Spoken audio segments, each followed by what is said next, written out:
तो भाई जे कई मित्रों नवा होय ते चैनल ने सब्सक्राइब कर लो और वीडियो ने लाइक कर दो। तो आपणे જોઈએ કે નફાખોટનો આ પ્રકારનો દાખલો કોઈ વસ્તુ રૂપિયા 1650 માં વેચતા વેપારીને 10% નફો થાય છે તો વસ્તુની મૂળ કિંમત કેટલી હશે? તો આપણે જેવું કીધું કે ધારો કે કોઈ કિંમત x હોય, જો નફો થાય તો આપણે અહીંયા મૂળ કિંમતને હંમેશા 100% ધારીશું।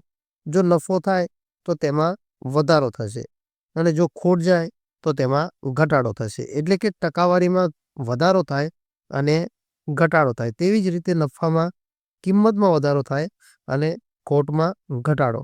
તો અહીંયા કીધું છે કે આપણી પાસે રૂપિયા 1650 ની એક વસ્તુ આપણે 1650 માં વેચી છે, જેના પર આપણને 10% નફો થાય છે। જો નફો થયો હોય તો આપણે કહી શકીએ કે એક 100% વસ્તુ ઉપર 10% નો નફો આપણે આ રીતે કહી શકીએ।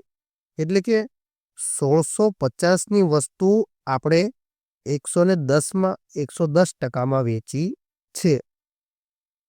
તો આપણે કીધું છે કે વસ્તુની મૂળ કિંમત કેટલી, એટલે કે આપણે અહીંયા 100% ની કિંમત ગોતવાની છે। તો ત્રિરાશી લગાવીશું કે 1650 ગુણ્યા 100 અને છેદમાં 110।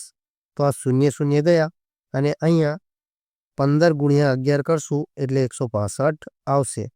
તો 11 11 ગયા તો 15 ગુણ્યા 100 એટલે આપણો જવાબ થઈ જશે 1500। તો આ આપણો જવાબ છે। અને હંમેશા યાદ રાખવું કે જ્યારે પણ કોઈ કિંમત હશે તે x હશે અને ટકા હશે 100% હશે।